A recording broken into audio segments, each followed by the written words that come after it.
Kuna jambo moja la muhimu ambalo pia ilikuwa kwenye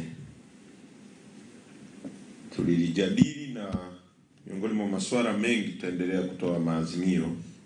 lakini kuna azimio moja ambalo ni la muhimu pia na lenyewe, kwa sababu bado vyombo vya habari vipo vikalipokea, kwamba kamati kuu imepokea na kujadili kuhusu kesi ya mwenyekiti wetu Tundu Lissu, na tumeafikia kwamba ni kesi ya uongo, kesi iliyolenga kudhoofisha na kutisha watu na kurudisha nyuma jitihada za chama chetu, na kamati kuu inamtaka Rais Samia aifute kesi hii, kwa sababu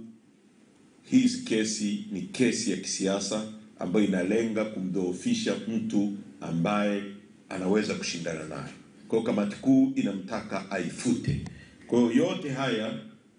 yatachapishwa kwenye karatasi na yatasambazwa kwenye vyombo vya habari kama maazimio ambayo sasa yamewekwa saini